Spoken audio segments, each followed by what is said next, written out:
It's your boy Lex.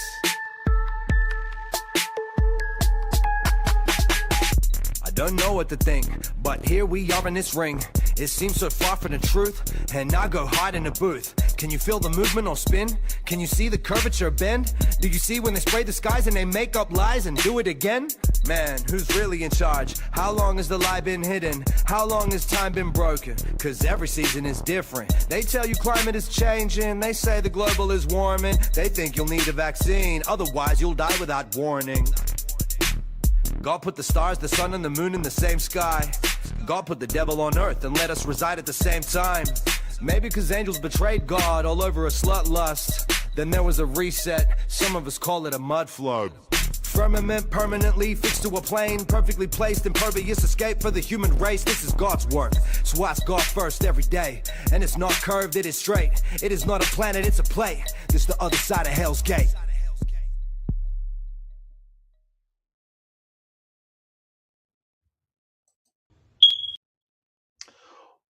What's up, ladies and germs? Welcome to another Muckin' Fun Day here at the phone booth. It's Mainstream Monday, and welcome, Templar. What is up, my brother? What's up, man? Just another manic Monday. I wish it was Sunday. Because that's my fun day. That's right. That's right. What's up, everybody? You know what, dude? Before we get too far into this, because we got a lot to talk about today. Yeah, we Go do. on over to the phone booth podcast.substack.com. Check out all the amazing podcasts over there. Dude, we had a fucking banger on Saturday with fucking Allie Angel came up for a bit. What a great conversation. It always is with her. Also, go fucking support Allie Angel.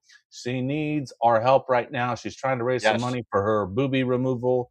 So everybody go help her out at Fit Girl Truth. Give her a follow. Give her some support. Even if you can't donate to her financially, just share her posts. You know, help her, try to gain some traction so she can get her medical issues taken care of. But go to the phone booth podcast.substack.com. You got the phone booth podcast and all their episodes. Dude, Conscious Sean and Dan Blue, man, they've been lighting up the phone booth airwaves. And dude, these episodes are banging. We got the Here's the Thing podcast starring your boy Snoop Bomb Poop. What a great episode this was this week with Here's the Connie Hawkins. He's a former Phoenix Suns NBA legend. He was like a father to me growing up, so it was really special to do this episode about him. Everybody go give it a look-see. Check out the live streams. Check out the Philosopher Kings. The Mind of Madness. Yeah, Jonah's back. That's right. Jonah's back. Guess Jonah's who's back? Dude, Mind of Madness. Dude, all kinds of great content up there from the madman himself. And then don't forget to go to Can Am Bouillon. I don't know if you're into metal like I am, but get you a pull because they got it. Silver, gold, platinum on the rise, going up. We'll see where it's at the end of the show. But dude, I'm telling you, you're gonna want some metal. The dollar is not so safe. Cash is unstable, but throughout history, metals seem to stay tight. Is that the word? They stay tight? I mean, well, fucking gold holds its value, right? Like, nobody's going to give a fuck about a dollar if the economy collapses. But if you bring somebody, you got gold, you got silver, these things are all keeping value, right? Like, it's just kind of like property. You know? Right? They're not making any more. They're not making any more of it either. Or very little. It's found every now and again. Check out your boy Michael Piccioni. I was told that I don't know how to say his name, but there it is, Michael Piccioni. Give him a Nazi and buy some metal from him. Because if you got the cashish and you can buy some metals, he'll work a deal with you. So go check him out at the Can Am Bouillon. And look, dude, gold and all that's up. Still, gold's up to 46.60 right now, dude. So it looks like it's on its way to break 5. It's gonna be fucking crazy. Wasn't it was just barely at 4 just a couple weeks ago. And then it kept So climbing because it was up, and then it went down a little bit, and then it's back up on its climb. it's back up on its climb. And you know what? I don't know if the comments are working tonight. There's been a lot of issues with the comments coming in from X mainly, and with the EV Mux program that we use for the studio. So if your comments aren't showing up on the screen, we're not seeing them. So I apologize to everybody out there, but you know, we're here for you. Poppy Garcia says, "Yo, what's up, dude? What's up? Yo, What's up, Poppy. Poppy?" Yo, So yo. comments are working from the Rumbles. Witness What's up, 13, what's up, witness? That's dude? X. What's up? Yeah, there's an X comment. That's good. That's good. All So right. we see that What's up, they witness? are working sometimes. But dude, how was your weekend, man? Dude, my weekend was actually pretty fun, dude. I got a good story about the weekend, right? Let's So hear I it. have this neighbor, and he owns this old Victorian, right? It's fucking huge. And like 2 summers ago, I painted it for him.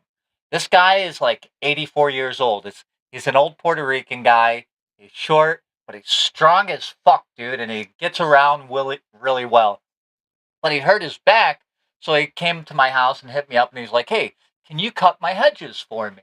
Right? Like I can't do this because I'm like, "Hey, Mike, anytime you got a problem, come see me. I got you." You know, like I love the dude, and so he takes me up on it. So I go there, and you know those fucking little tree trippers, almost look like trimmers, looks like chainsaw kind of and shit, right? Yeah, yeah, yeah. So his hedges are like 5 feet tall, right? So I haven't done any type of manual labor since I left the fucking trades, like, I don't know, 3 years ago or whatever. So here I am holding this big ass thing up over my head. Look how small my arms are, by the way, right? And Over your fucking hedges? yeah, his property's like half the fucking block, bro. Right? By the time I was done, I couldn't even hold the fucking Powerade. I was weak as a kid, and I had to double fist it. I could feel my hand all shake, and I came home. I ended up knocking out. Right? Like this dude worked me like beautifully, But and he's 84, dude, Clip and he it. can do that shit without a problem. You know what I mean? Like Jesus, bro. So, but outside of that, I got to spend some time with my son, and we just kicked it. It was a really good time. I enjoyed my weekend. What about you, brother? Dude, that's ironic because we had like a little haboob, as they call them out here in the desert, which is like a little mini monsoon. They call them haboobs. So show me your haboobs if you'd like. And this tree, my neighbor's tree, fell over into our wall. We share a brick wall between us, right? And the tree fell down into it. So we've been cutting off the fucking tree, trying to Dude, save the wall, basically. how, how big was the tree? Because that shit gets heavy really fucking fast. You got to cut it in small fucking chunks and shit. You think, Yeah, oh, I'm no, gonna do this. No, you're not. yeah, no, they get heavy fast. Do you think that's because they retain water? Is that why they're so heavy? I don't know. I think it's the dense fiber of the wood. I'm sure it has something to do with like moisture too. Like my neighbor Yeah. across the street, his tree fucking fell down. So, and he had a big fucking oak and he had it on the side. And I thought, Mm. oh, I'll push this bitch like a wheel. Dude, you want to talk about struggling? Yeah. Struggling. Well, Wood you is you dense, wood is heavy, bro. you get them good trees back there. Like out here in the desert, like most of our trees are lacking the water. They're trying to Mm. survive out Yeah, here. don't you guys have like a lot of like cactus and or cacti or whatever the fuck you Yeah, call it? yeah. There's cactus, and you know what? Like if you have saguaros in your yard, it's illegal to cut them down. Like there is a way uh to cut them down, but you have to go through like a whole legal process. You could get jailed for cutting down a saguaro, dude. Crazy. I'm gonna have to look and see what a Soraro looks like. They're the ones that have like the arms up, like the old fucking Oh yeah, um yeah, yeah, yeah, yeah, yeah. Like on the fucking Bugs Bunny shows and shit with Yosemite yeah. Sam and shit. Oh Yeah, I yeah. was gonna I was gonna say the ball fucking thing. What's it? Like they all have the fucking hands up. But man, dude, there's I don't even know where do you want to start today, dude? We got a lot to talk about. Should we get into this Clancy broad? Might as well knock her out. Man, that sounds like what she needs. right? Like, So I don't know a whole lot about this story, so maybe you can kind of educate me a little bit, and then, you know, yeah, yeah. I got a video you sent me that will pull up. But tell me a little bit about what's going on. This lady, did she strangle three of her kids or something? Yeah. Yeah. Okay, so So this reminds me of stories we heard a few years ago. What was that one broad down in Florida that drowned her kids? oh, Susan some shit. Yeah, I know what in the car. Susan Yeah, some yeah, shit. yeah. Yeah, yeah, right. They found the bodies in the trunk or something, and like yeah. her dad, like tried to cover it up too. Oh my god! And that bitch is Horrendous fucking stuff. free today. That bitch is still running the streets of Florida. You know, I've seen videos of her in bars and clubs and shit out there. Susan Susan Smith, Smith. good shit witness. Yeah, dude. So Yeah. tell me about this Clancy broad. All right. So this is what I know. I had to do a little bit research because I didn't follow it. Like I see I'm watching everyone like flip out over it, but it's not really Yeah, I my don't know bag. Is nothing like either. I don't got a dog in the fight. But I guess so she got pregnant, right? And she started suffering from postpartum. So they gave her Zoloft and Prozac. And when they put you on those things, those are SSRIs. So they keep increasing them, right? But the problem with that is SSRIs can fuck with you. So the Mm-hmm. defense is basically saying, like the medication contributed to it, right? Like her choking out her kids. Now, whether you believe that or not, or how you feel on these things, like you have like all these women that are trying to like pin it on the husband, right? Even though he's got nothing to do with it, and all these like chicks are going wild, like just trying to like back her, like she's getting the deal, wrong end of the deal. Now, the defense may, have a point as far as SSRIs because they do, dude. They fuck you up. You know what I mean? I think Jordan Peterson was on a no, he was in a benzo or whatever. But yeah, dude, like, these things come in and they offset your body's chemistry. And the doctors always want to push you on a higher and higher and higher dose. And before you know it, it's kind of easy to lose yourself, right? And everyone is fucking whacked out. And if you look, I don't know what the statistics are exactly, but I know there's a high portion of the population that is on SSRIs. Yeah. They're on things like Proloft, on things like Prozac and Zoloft, and things of this nature. And maybe that's why everybody's just like constantly losing their shit because they're over medicated. Like these things kind of fuck with you. You lose yourself in here, and then of course everything's so tribal, right? So every issue has to have a us versus them. Although in this case, I don't know. I mean, granted, I can see the argument. Essentially, uh, innocent by reason of insanity, but like this woman strangled her three small children, one of them being a fucking baby, right? And I don't think they were even 2 years apart. The rest. So we're talking about like young children. And Can personally, I, I don't think we have a place in society for those kinds of actions. Any violence towards children, just no. I I can't. totally agree. But can I ask you a question though? Like, Hmm. do you think that someone can, claim insanity as a defense if they're prescribed these crazy drugs, or should that blame just be shifted to the manufacturer of the drugs and the prescriber of the drugs? You know what I'm saying? Like, to say that this woman is insane, but she's on all these fucking meds seems kind of, I don't know, disingenuous to the claim that she's insane. Like, Well, I'm gonna give you kind of like the cliff notes of the case, and then we can see how that applies in this situation. If that's cool, does that work? yeah, absolutely. Bring it. All right. So, the incident. In January 2023, Lindsay Clancy, a 35-year-old mother from Duxbury, Massachusetts, strangled her three young children, ages 5, 3, and 8 months, before attempting suicide. She jumped out the fucking window right after. Mhm. The prescription timeline. Between September 2022 and January 2023, Clancy was prescribed a rapid succession of numerous psychotic medications, including SSRIs like Zoloft and Prozac, alongside antipsychotic benzo diazepines. That's that shit that fucked Valium. Jordan Peterson up, dude. That's Um, Valium. For and those out there sleep that don't aids know what that is, totaling it's Valium. over 30 prescriptions from multiple providers. So this bitch was like medicated. Doctor Um, shopping.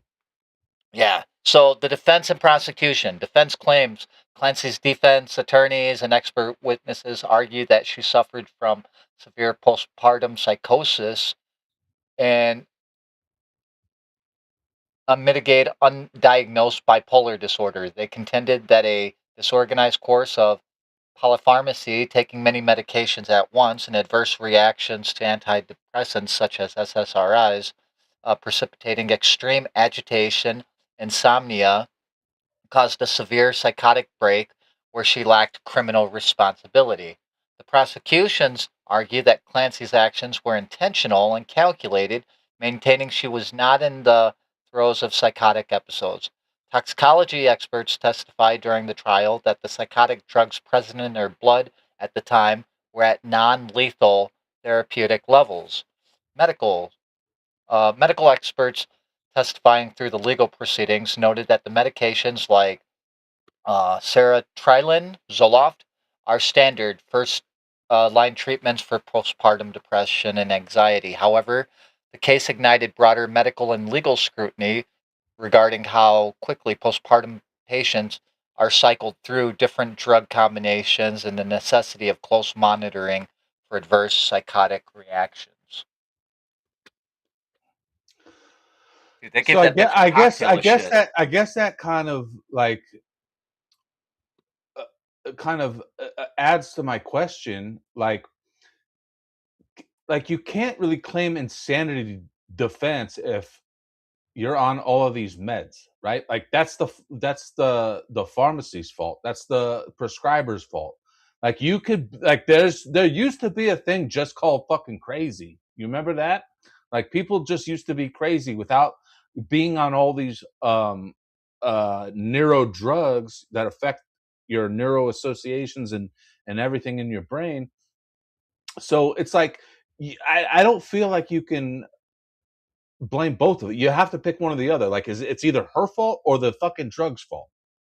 You know what I'm Well, saying? Like, I think there's a good case to be made that there's culpability with the doctors, and the reason why there should is be.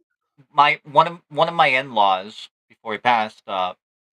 His job was he worked for a big pharmaceutical company, and basically he would go and he'd take doctors out to lunch and he'd give them samples and shit. And it's basically like, hey, prescribe this, and you get this kind of shit, right? It's It's how it works. pharmaceutical lobbying. Yep, absolutely. And he made a fucking fortune doing this, right? So what you have, or what you can have as a byproduct of this, are these doctors who are really just trying to pimp the drugs, right? Like there's an argument to be made on that, whether you necessarily need them or not. Like I went to the hospital one time and they were trying to give me like fucking painkillers and all different kinds of things. And I was like, no thanks. I'll just smoke a little bit of weed. If it really comes down to it, I'll come back, you know? And like they're like fucking astonished, right? They're like, you don't want this, you don't want this, you don't want this. No, dude, I'm good. Keep the pill. If I need it, I'll come back.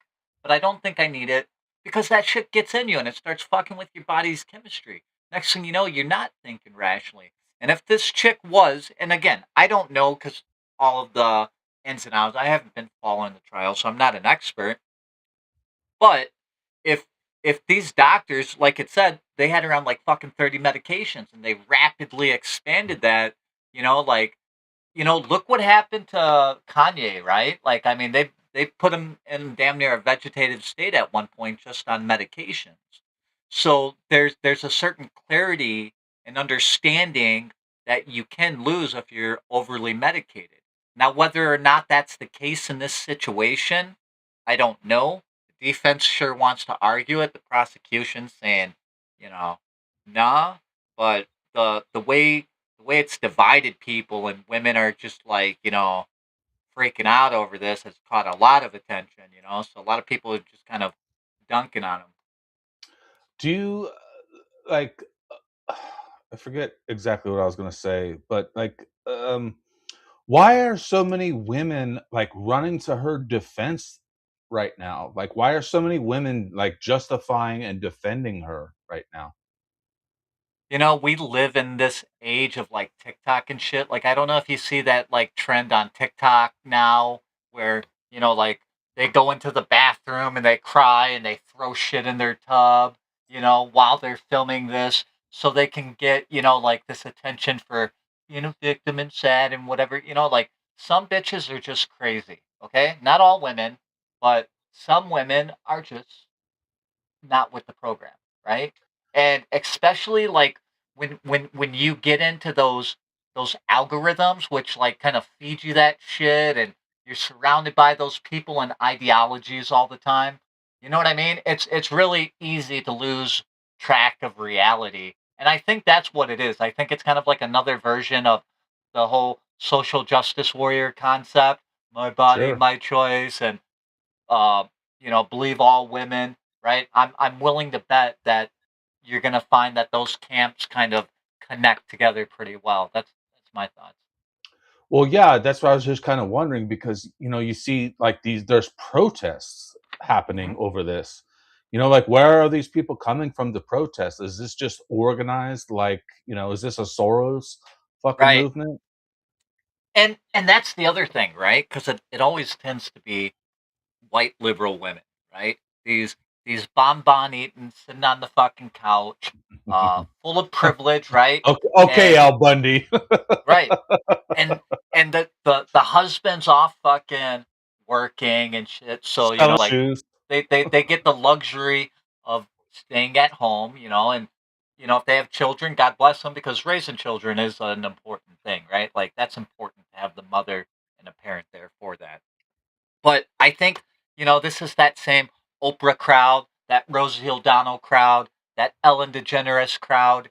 And I think that they don't have anything better to do than to pick up this cause and run with it. But, that's just my opinion. I could be wrong. I don't think you are wrong because it does certainly feel contrived, like Hmm. the support for Hmm. Clancy. What's her name? Lindsay? Is that her name? Lindsay Clancy? It does feel contrived how like there's all this support for her like out of nowhere. And like you said, believe all women, like that was the thing just a few years ago. You know, um, we're supposed to believe this killer. Listen, listen. Okay, maybe she was under some postpartum psychosis, I believe is how they described it, right? Right. Yeah. Maybe that's true, but that doesn't like using that as an excuse doesn't justify killing 3 children. Dude. You know what I'm saying? Like I'm not saying that she deserves the death penalty or anything, but she needs to be held accountable for what she has done. Right. You know what I mean? And if it's a part of this postpartum psychosis, or it's a an offshoot of all these meds that she was prescribed, there needs to be accountability.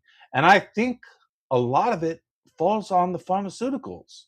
Because I don't believe if this bitch would have fucking not had all these things prescribed to her, this probably wouldn't have happened. Like if she was just crazy, she probably wouldn't have done this.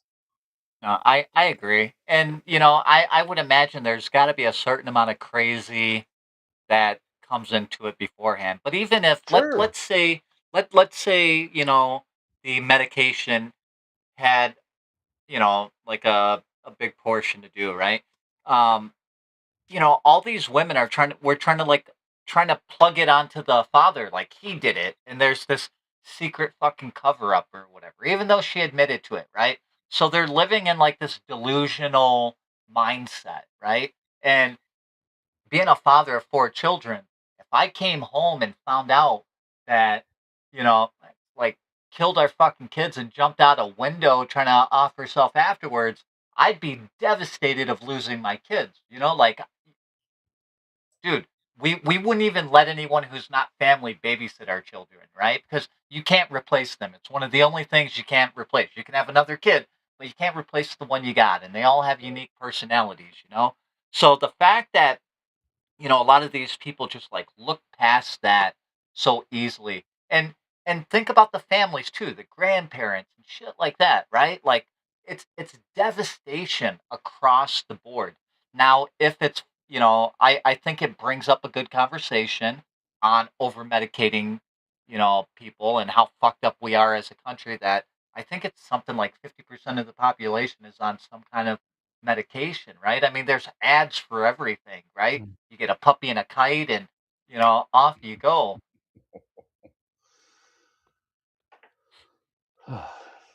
It's It's crazy, bro. do you think that they should be allowed to advertise No, pharmaceutical commercials?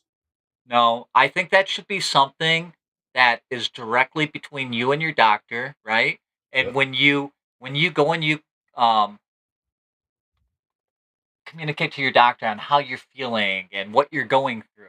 At that point, your doctor should say, okay, that sounds like this. Okay, here are some options, right? And they're supposed to walk you through this stuff, right? Hey, and the other thing is, let's say you are going to put somebody on, say, Zoloft or whatever. Um, then start low, but don't try to come next week to increase it, or in 2 weeks, like to jack up the dose, because I mean, you don't necessarily have enough time to even understand how that person's body's reacting to it and stuff. What was that shit? Xanax, right? Mhm. Um, Back in the day, I saw people like popping Xanax left and right, and it turned them into like fucking zombies, right? I Mhm. remember one night, my buddy gave me half of his Xanax bar. I'd never tried it before. We were fucking drinking. I popped the Xanax, dude. I can tell you that it made me black out.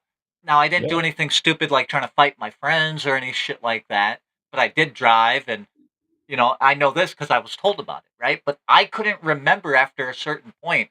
Everything was just gone, right? Like I can't remember that night.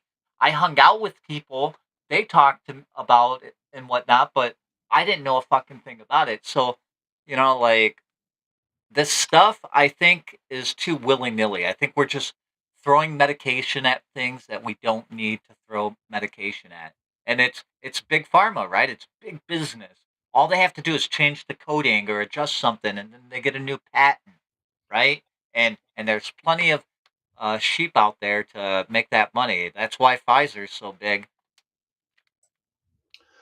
Um, so you mentioned Xanax, and Hmm. the pharmaceutical term for it is alprazolam. Okay. And I want to give a shout out to my boy Kevin Manganero. He wrote a song called "Alprazolam Relationships," and I'm gonna play this song right now. And if it gets us flagged, it gets us flagged. We can always remove it afterwards, but I want to play this fucking song and this video because it's really something special to me. Um, we had mutual friends that OD'd and died. This song goes back 15 years, and uh, this dude Kevin, he's a real good dude. He's a little rapper, and he almost was signed to what the fuck is Lil Wayne's record label? I forget their name right now off the top of my head, but because I wasn't planning on playing this shit or talking about it, but we're all gonna watch a fucking 3 minute song right now because Templar talked about Yeah, Xanax. no, let's go for So, it, brother. so let's Absolutely. let's check this out. All right, so this video, this video is called "Alprazolam Relationships." It's about something that I went through personally. About 5, 6 years ago, I got addicted to prescription medication and stuff like that. But I made this video more for myself to, look at it as, a reenactment, and be able to watch the video and say like I beat that. So, anybody that's been through anything personal before, this is dedicated to you. Check it out. It's called "Alprazolam Relationships." Kev. Yeah. Reality music This shit ain't about no girl, man. Follow my metaphors. It's about a second chance I got in my life. Drums. Yeah. Sometimes shit you go through, you write about it. Follow me. Now see, when I met this chick, I really didn't know who she was or how she rode. Met her at the nightclub, hit on the scale and said, holla at me, baby girl, let's get blown. Took her to the rooftop, laid that game. Next day came, she was screaming my name. Weeks went by, no calls, no texts. I can't explain how quick she changed. Dream come true, wish gone bad, the other one gone. Damn, I'm glad. Done with the games, fed up with them lies. All the excuses and alibis. You messed up once, won't happen twice. That's right, girl, I'm saying goodbye. That's right, girl, I'm saying goodbye.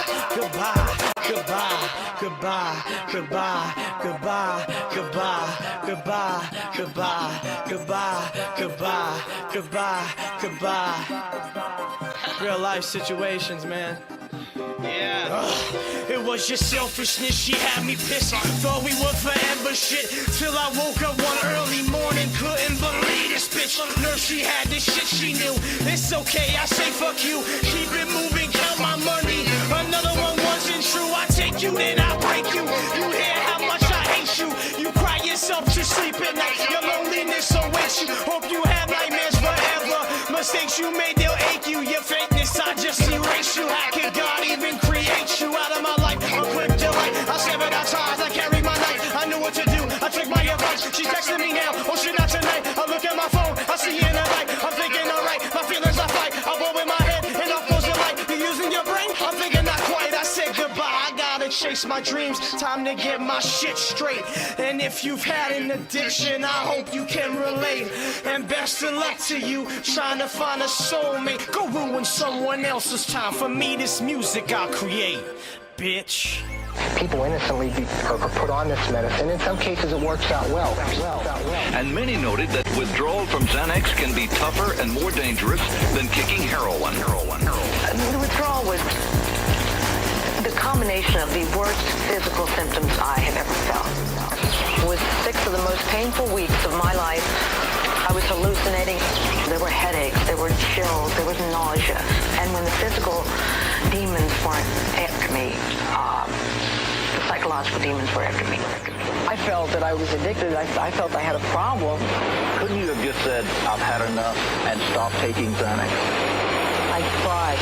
I had tried to do it with Valium, and I had a seizure.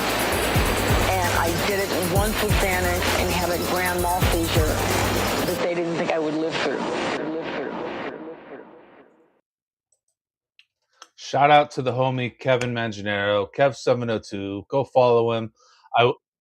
I wish the dude was still making music today. Unfortunately, he is not.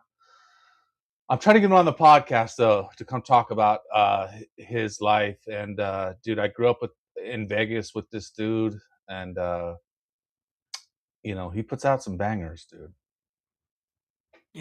That reminds me.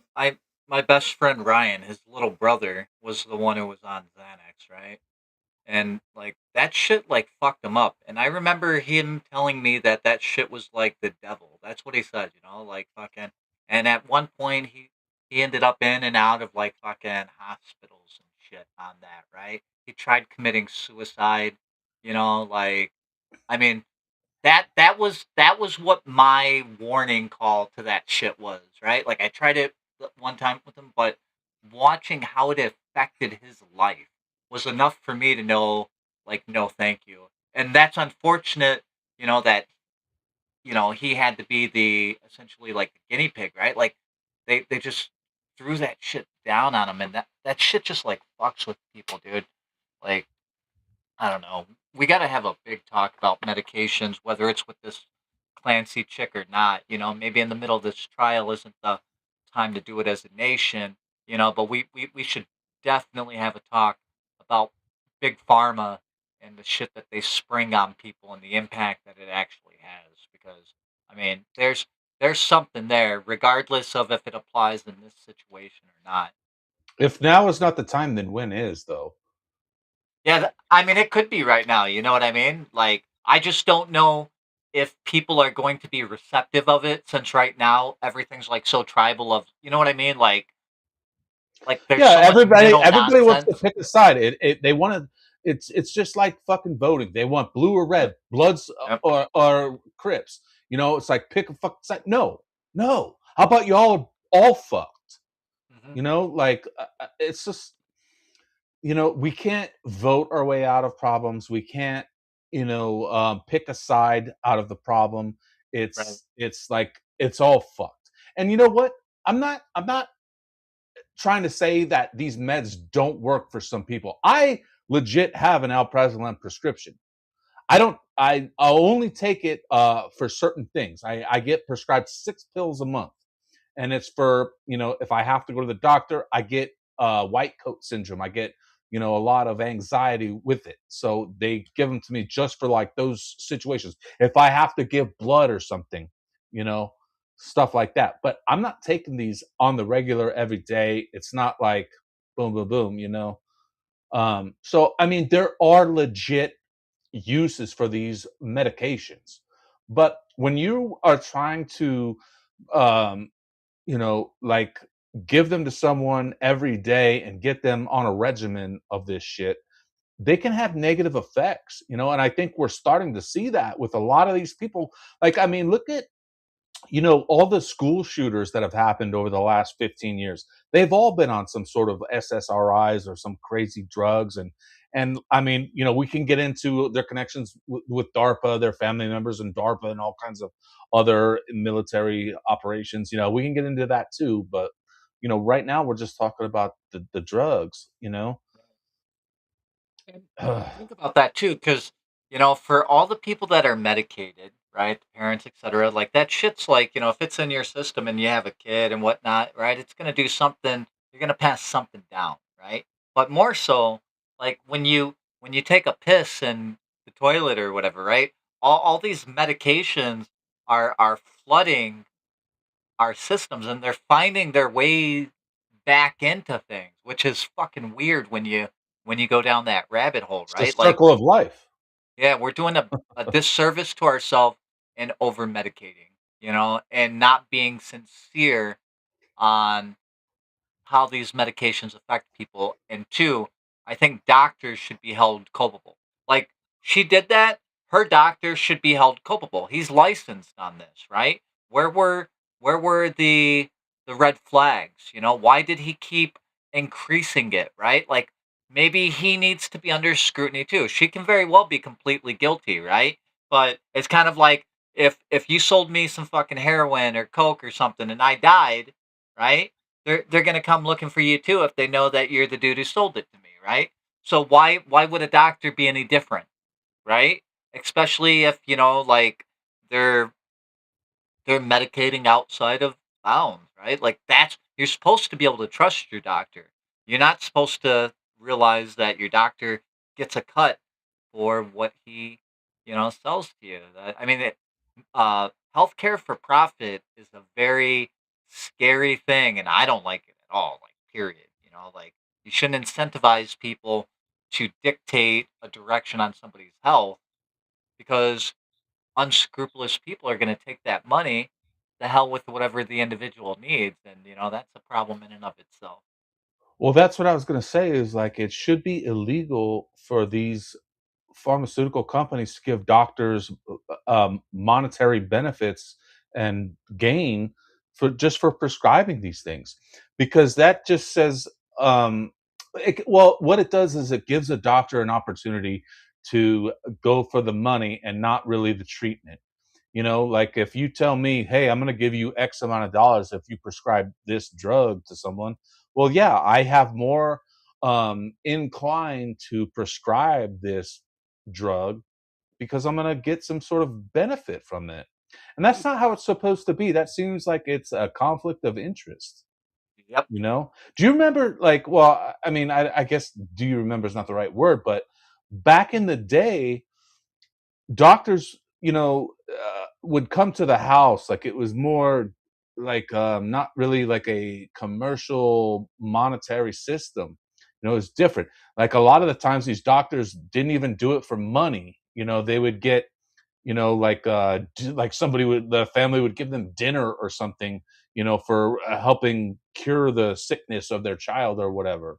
Like the whole fucking system has done changed. Dude, you know what's crazy is I just heard something the other day that up until the early 1900s, um, cannabis was the most common ingredient in medicine.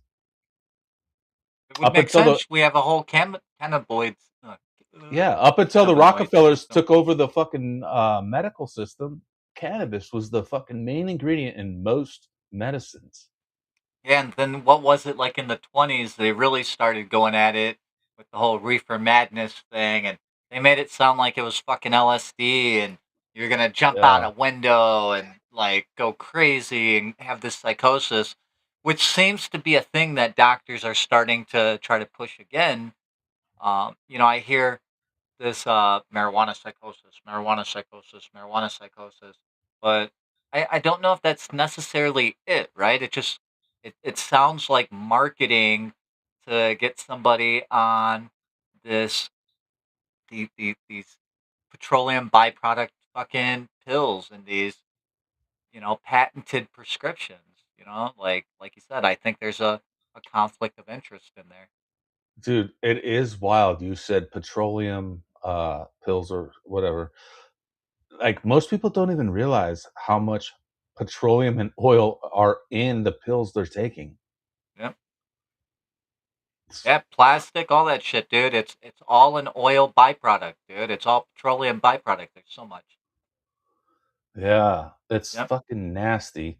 Let's watch this video real quick of Yeah. Clancy here. They're forcing it to be a gender judgment. This is a person, regardless of gender, that killed 3 children. There's no reverse engineering that into any type of sympathy for me. I don't have sympathy. If it was a dude claiming, and I know the response, well, dudes don't get postpartum psychosis or postpartum depression. And I say that because we've made it clear she didn't have postpartum depression.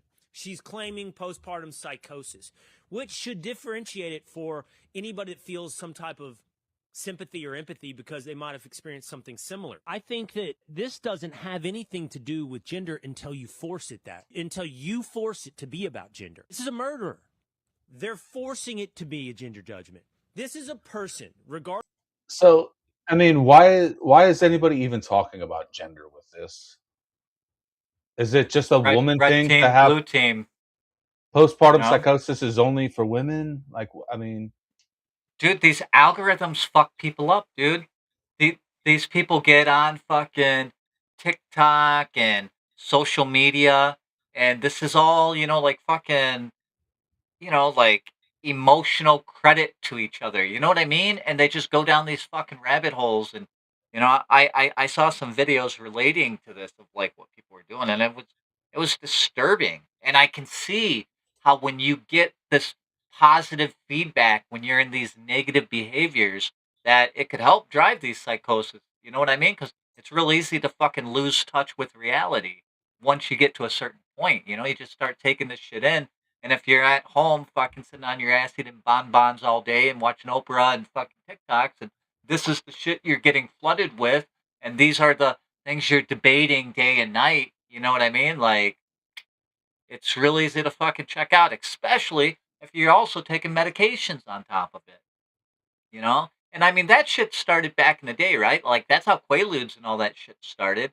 you know? Women were taking fucking that shit, you know, back in the day, it's kind of like the same thing. It was like early medication, and then it started getting abused in other ways. But, like we're so far down that road right now, dude. Like, and I don't know, you could say it's orchestrated through the algorithms at a certain degree, like I think they want this collapse on people because it makes people weaker, it causes reliance, it destroys families, you know, and if it's why do not utilized the right way.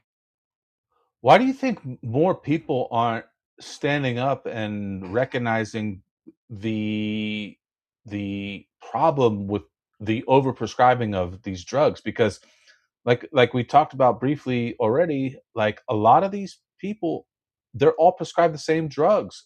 These school shooters, these crazy, news stories that we talk about. Why isn't there more of an uproar about some of the drugs that they're being prescribed? So I think that big pharma just has a really big lobby. I mean, we got to see the Yeah, I extent mean, of you it can't during you can't COVID, even sue them for a fucking vaccine. So, like, right? yeah, they do have a stranglehold over things. That shouldn't be Yeah, fucking legal. you know. And the news, if you think about it, right? If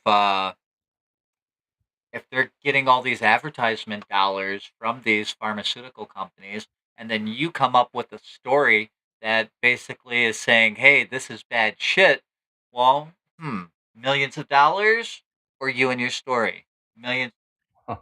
Guess you know what I mean? And that's the sad reality. Unfortunately, there's an entire website dedicated to every death related to SSRIs, and you'll never hear about it.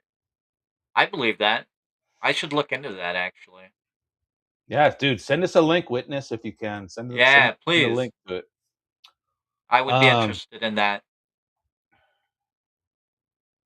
it's just wild how there's no accountability for, the people. Like, this should have probably never happened. If this person was so severely mentally damaged, Mhm. like, there should have been notes of it. Hospitalization, maybe.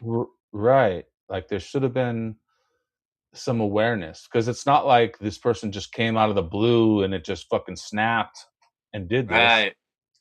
There's obviously a history of some mental health issues, and that's why they're prescribed the drugs in the first place. Oh, hold on. I can see somebody in the chat that's not on the. Oh, never mind. I thought this thing had something different. Never mind.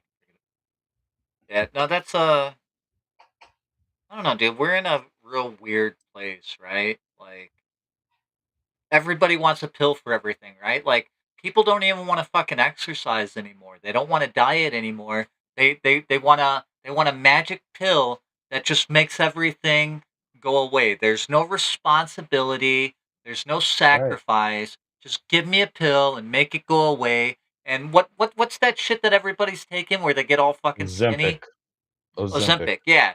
And then they get like these sunken fucking faces, and now I hear like it makes you go fucking blind and shit. Like, so Mm. like, you know what I mean? Like, can you imagine? I know a couple people who are taking that, right? And they have had great benefits, but I guess, like you got to keep going. And the odd thing is that it relates to like it's a medication that was originally intended for diabetics Yeah. in relation to like insulin and shit, right? So somebody off labeled it and realized, wow, this can be used for this and make a lot of fucking money. And Well, well, Templar, that's how we got fucking dick pills too. That's how Viagra yeah, was discovered.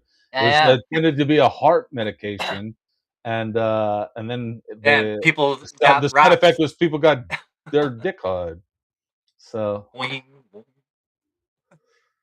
Yeah, oh no, I feel you, man, dude.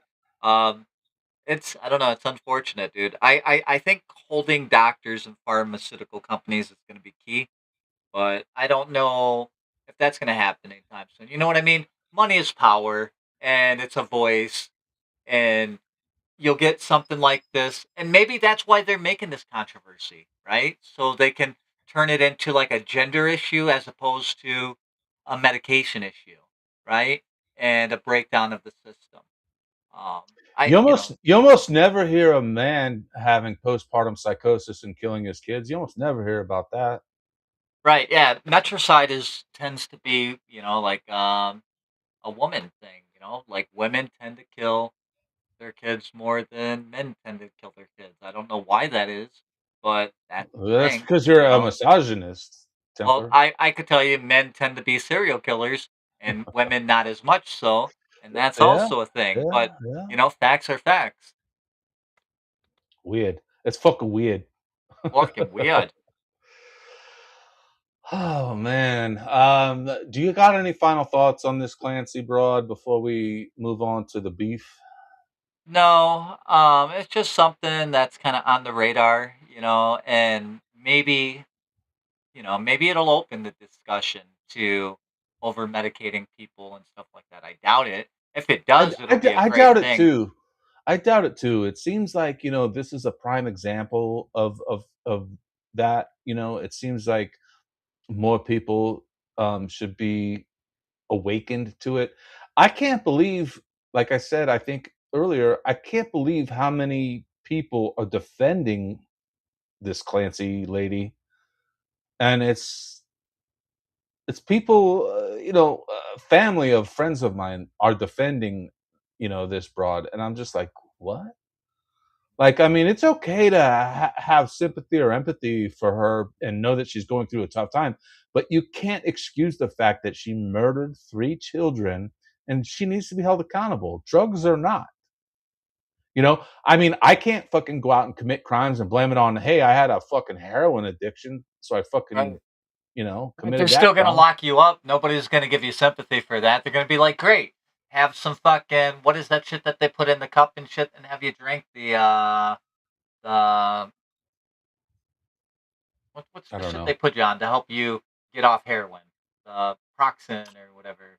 Oh, well, I mean, there's, what the fuck? The shit you drink. Naxoprene or something? Is that what you're talking about? Naxo No, something? there's like another thing where, like you take a drink and it prevents you from I know there's getting all Suboxone, dope which is sick. like Suboxone. Yeah, I think that's it. Suboxone. Suboxone. That's what I was thinking of. Yeah, well, I mean, I didn't know you could do it in liquid form. I've seen tabs, like almost like acid tabs or something, like these little strips that you could put under your tongue that are supposed to help. I don't know. I never did it. When I quit heroin, man, I just did it cold turkey. That's You awesome, know, dude. that was You're blessed. You are. yeah, methadone. Yeah, that's another one. Methadone. But Yeah, dude, methadone. you know what the fuck thing is with this methadone is you the people just get addicted to methadone. Like you're almost better off curing heroin with heroin. Just reduce it down. Just much like a doctor does when you're prescribed an opiate and they're trying to take you off that opiate, they just reduce the amount you take until you're eventually off it. That's what they need to do with heroin addicts. Don't give them fucking methadone. That's just another drug that they're getting addicted to, Do you you know? know what actually has helped people to get off of heroin? And now you see kind of like an attack on it. It's Weed. kratom. Oh, kratom. Yeah, Yeah, yeah, kratom can push back the urges of like opiates and stuff like that. It can be abused, don't get me wrong, but if used right, it can help remove that dope sick feeling and all well, that kratom anguish is an that opiate as well, if I'm not mistaken. I could be wrong, don't quote me, but I think kratom is an opiate itself. I yeah, know that it, I it know it hits all blocks the the same receptors and receptors, shit. Right, right. you know. I don't know. I never really tried kratom. I tried it one time. I don't Well, know. there's different types of kratom. Like you can get kratom if you want to just lounge in the couch. You can get kratom that'll fucking, act as a stimulant. You can get kratom that's meant to offset opiates. Like there's different varieties that'll have different effects. But again, it's just like anything else. If you use it too much, if you, abuse it, then you're going to see the byproduct of it, and it's not good. Like everything in moderation, I guess, except like crack. Leave that alone. I don't remember if we've ever talked about this before, but what is your stance on the legality of drugs? Because me personally, I feel like all drugs should be legal. I know it's a very controversial thought and statement, but I think that we would have a lot less problems if all the drugs were legal because a lot of these drug addicts are going out committing crimes to get their fix. If the drug is legal, they're not going to go commit that crime. Like you don't see people going out and committing crimes because they needed a bottle of wine. You know what I mean? Like, yeah, sure, people do go steal wine and steal cases of beer. That happens all the time, but that's not because of their addiction to it. That's just I'm because they're assholes.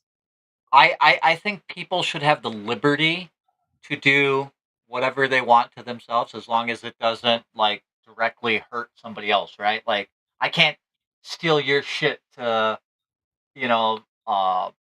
pay for my habit. I can't go out and hurt people to do that. But I also think that if the stigma was taken off of it, right? Like if you could go and you could do whatever the hell it was, it doesn't become so intriguing. Like people will become more educated. I think there's actually like in I don't know if it's Amsterdam or something like that, but I believe there's a few countries where they're extremely liberal when it comes to drug use, and you tend to see that the numbers drop because the more educated you are, the more you're exposed to things, the less taboo it is, the less likely, you're going to give it a try. Yeah. Um, Well, I you mean, know, up until almost 1900, everything was fucking legal. Dude, so at the turn of the century in the early 1900s, all the dock workers were all hyped up on heroin, dude. mhm, Like, and I'll be honest, when I was on it, I functioned better. You know what I mean? As crazy as that may sound, I wasn't like the fiend type of addict where I had to go out and find it. You know what I'm saying? Like, right, but when I had it, I would function better.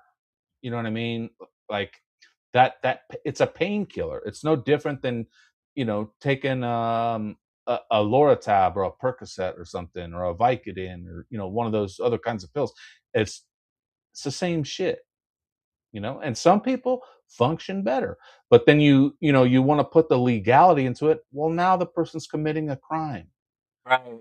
You know what I mean? Destroys their life. So not only do they have either the addiction that they're dealing with, but all these fucking penalties and shit that are coming their way when treatment could be the better option or just education on the matter.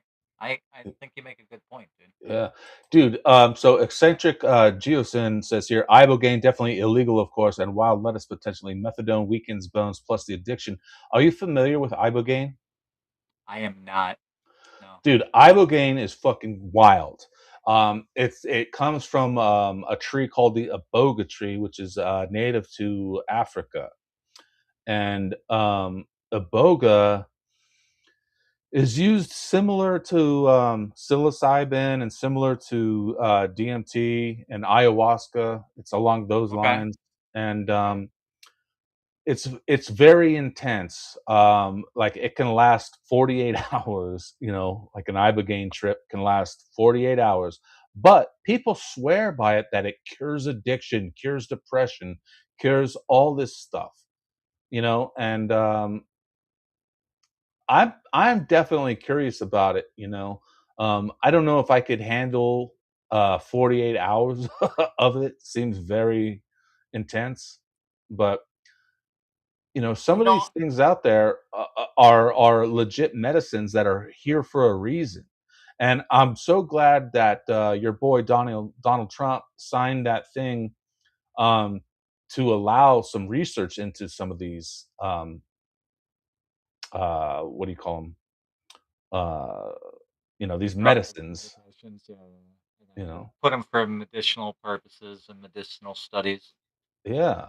So I'm excited to see where it goes because I think there's a lot to be said, for things like ibogaine and even psilocybin. I think is great.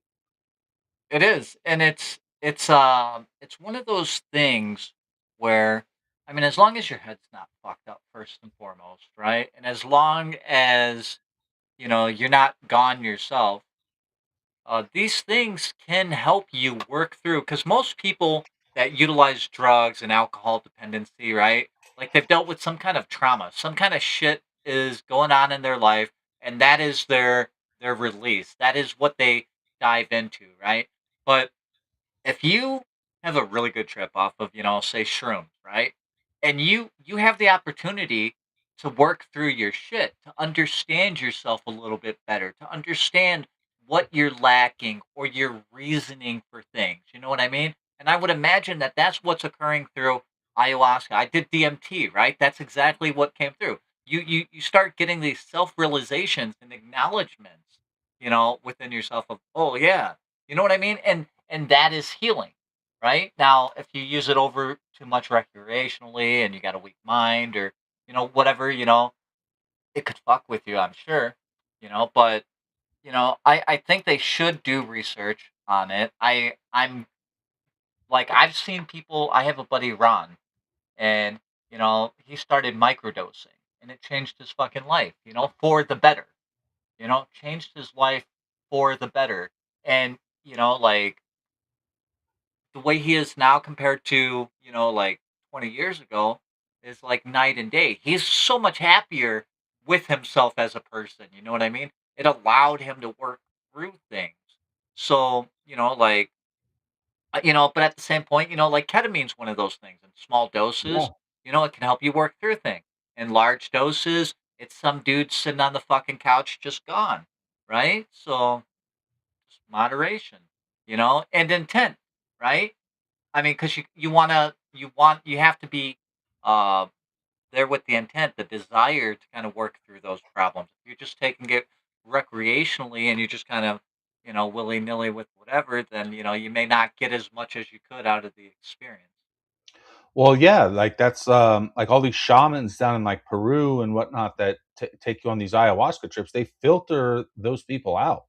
You legit have to write essays stating, what your intentions are, why you want to do this. And they can tell who's bullshitting and who's not. If you're going into it with the right intentions, you're gonna get the benefits of the medicine. If you're going in there just to get high and to experience a high, you're not gonna get anything out of it. Sure, you might catch a quick buzz, but that's the wrong intent. And you know what? You're more than likely to have a bad trip, probably, with that intention. Because if you're not ready to face your demons, right? If you're not willing to confront the dark parts of yourself and you're fucking off on a trip, good luck with that, dude. Like, that is fucking nightmare fuel. Like, you don't want to be there. So, could you imagine being in the middle of the fucking rainforest, tripping fucking balls, and that shit goes dark real fast? Like, let's say you don't end up fucking running off in the woods, getting fucking lost somewhere, or mauled by a fucking jaguar or something. You know what I mean? Like, or you just you hurt yourself psychologically even worse, right? So again, yeah, I think shrooms are like fucking alien, dude. I do. I think that in moderation, shrooms can help people, and I know because I've been there. There was a point where I had a morbid kind of fear of like death for myself, right? And like between microdosing some shrooms and a DMT experience, like that shit was like gone, just done. Can Like I never ask? even pops up. Can I ask, like, what was your fear of death? I don't know. It would be like this. These thoughts would just like pop in, just like be worried. So I'll give you an example, right? Like let's say I'd be like, oh, like GTA 6 is coming out. That comes out on this day. Sure hope I'm alive to enjoy it. You know what I mean? And then like fucking these kind of like nagging thoughts of like just and I never knew where that shit would like come from, like but I got the opportunity to kind of uh work myself through it. Now I understand where that had all come from and whatnot, and I'm past it. I don't get that, you know what I mean? Like I'm actually at a point. I and don't get me wrong, right? I love life, right? I don't want to die at all. But I don't have like a fear of it anymore. I understand when it's my time, it'll be my time, right? And there's nothing I can do about it. I'm not going to do anything to, uh, make it happen or to bring that closer, But at the same point, it's out of my control, right? Like it's not something that I can fear it all I want, but that's not going to change anything on it, right? It's an irrational fear. It's an irrational, intrusive thought, and people get intrusive thoughts. And that's the thing that some people don't know how to work through them. And people get them on all different kinds of things in their life, right? And then they go through like, why do I have a thought like that? Am I crazy? You know what I mean? But Yeah. it's your body, it's your mind trying to tell you, like, flag something to you. Hey, dude, like there's an imbalance here in your perception, or there's an irrational fear here. There's something that you need to face, like whatever it is that scares you, whatever it is that makes you awkward. Like when I used to smoke weed at first, and I'd be around people. It wouldn't be all the time, but sometimes shit would like trigger, and I get like fucking anxious or fucking and it wasn't until I, like started chasing down what is it exactly that's making me anxious right now? Like what's scaring me? What's worrying me? And then backtracking that, right? Okay, like why? And just keep going and confronting it that, like that it changed. Like so sometimes you gotta face your demons. You gotta look at the dragon, you gotta call it out, and that in and of itself does a lot. But if you work through it, wonders can be had. And you don't need an SSRI or whatever the case may be. For me, I think it was because uh, almost like an abandonment kind of thing, but maybe abandoning it myself. And there's other contributing factors, you know. But again, I had to kind of recognize that, like, hey, dude, you're good. You know what I mean? Like, I also Yeah. had to come into knowing myself better, or not necessarily knowing myself better, but accepting myself better. You know what I mean? Because we all want to be accepted by people. We all put on like personas and things like that. There's times where you might agree or disagree with something, but you don't want to say anything because you don't want to rock the boat with people and shit like that, right? And every time you do that consistently, you're kind of chiseling and locking yourself up inside. It's repression, right? And some you just got to get to a point where it's like, yeah, well, you know what? If they don't like it, that's on them. That's me. Sorry. You know, good and bad. This is what I am, and you have to accept that about yourself. Like you're not the king of the world, but you're not the worst person either. Well, one of the most important things I think I've learned in my life is there's an old saying, trust the mud. Have you ever heard that expression? Mm-mm. Trust the mud. Trust the mud basically means, trust your environment, trust where you're at. It's everything's going to be all right. And along those lines, I think like you can't control what happens in life to you. I can't control what has happened or what's going to happen. Alls I can do is control my reaction to it. So it doesn't make sense for me to let's say I just got fired from a job. It doesn't make sense for me to get upset about it. It's already happened. No matter how much I get excited about it, I'm not going to get that job back. I can't control that job being taken away from me. What I can do is focus on what I need to do to make this situation better. Find that new job. Go out and do what it takes to rectify the situation. It's just like Tony Robbins said he lost a business one time, and everybody that was involved in the business was like, oh my god, how could this happen, what are we going to do, like focusing on the negative. And he came in and was like, all right, what do we need to do to build this back, boom, and you start focusing on that, and then boom, that's how it happens. That's how you build it back, is focusing on the steps that you need to take to make it right. So I You- mean, I think that's something very important that everybody should realize is, hey, don't focus on what you can't control. Don't focus on the past. Don't focus on what happened. Focus on what you can control. Your reaction is the biggest thing.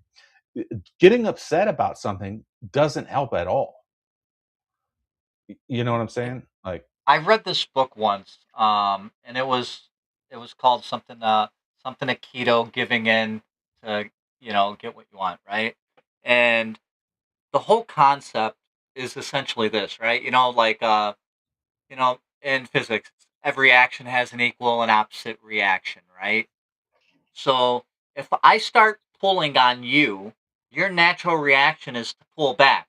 Well, now we're both going two different directions and we have conflict, right? We're not going anywhere. Now we have an issue. If you pull me and my initial reaction is to pull you, right? But if I realize no, and I just kind of go through, okay, now we're going your way. What are we doing here, right? That's either going to throw you off your foot, or we're going to go learn something together, right? But it's when you fight something, when this happens a lot in breakups, right? One party breaks up with the other party's not ready. They try to latch on to that person, right? That latching on, that attempt to latch on, that attempt to hold and not accept just makes things worse, right? Then they start going and drinking. They obsess over that person. They don't allow themselves to heal and be like, hey, what was wrong in that relationship that didn't work out?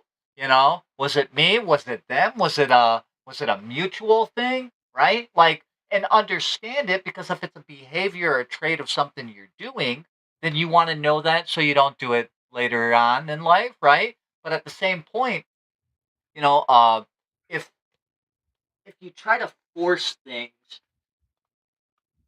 whether it's people, because everyone has free will, right? Like, it's going to uh, repel people away, right? That's the same reason why things become self fulfilling prophecies, right? Oh, Snoop doesn't like me. Every time I go, he just, he looks at me weird, and he never really talks to me. So then I'm around you and I'm acting all fucking awkward or something, and you're like, what's up with this dude? Why is he always so like awkward and weird? So then you're like, you start standing off. So something that was originally just in my mind, a perception, I brought into fruition through my reactions of, what I perceived, right? And I made it self-fulfilling. At one, like that's you got to know yourself, like I think Witness said that somewhere, or somebody did, eccentric perhaps.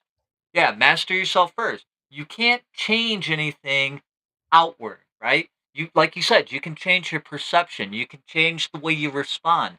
You can change the way you understand.